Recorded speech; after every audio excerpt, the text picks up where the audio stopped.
Chefe mooy clean record. Cheikh bi oui awon Cheikh bi ha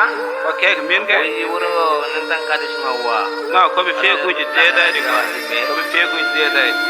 mais mima ala tamaɓe quoi ɗum jimi yoɓe pam mima ala tamaɓe joni mi holleɓe keeji mi daara yeesam mi ɓeydo weltinde pittari wona min e maɓɓe ko min e bammaɓe e yummaɓe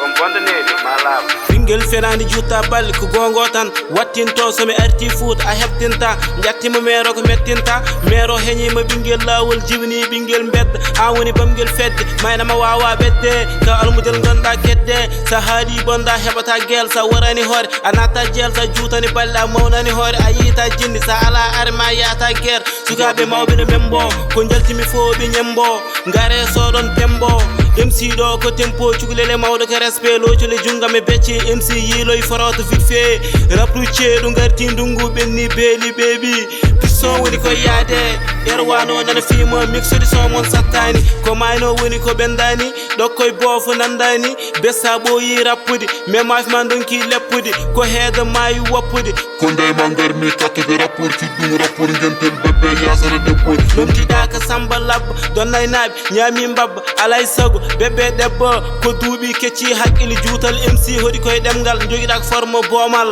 cungiriɗa ko mangu carrière mama mi tongu général hornima gueddani firtigue mawɓe jeddani sowma heɗama ñalawma goto timmani lebbi mero no leppike mino bardi ɓuurma rew ɓuurma wonde bandi hayso boɗeje ɓaleje gardi mesike bammum bardi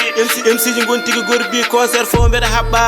bakkude fo mi tappa mbabba so haari fetta gumɗo finata ummot ka gaɗa kumto haaju joƴƴoma nanta waaju mawɗo membo toɗo siko huwi est ce que ne sembo way kono debbo jiiɗo ello mami ñammin tewo lello MC muddo ara saɗa sujjo hoore nde hujjo ɓurɗomo gandal sina haalo kottina muɓɓo dappani goppani lomtigi dawani gofa ramma ko boofo jarani kaɗa bafa dogdo lugo juutata sa addi boni ko kulata mi yiwanim ko ɓulata nenam ɓurinim guelam ɓurinimi yummum guelam leladi ceel ɓurinimi gueel ñamɗo mbuɗam min komi kajel manang mi woƴaka yanade komi tanum nelaɗo min komi kajel manang mi woƴaka yanade komi tanum nelaɗo non boynani Cheikh bi ɓuuɗa non nde famo noon boy ko parla de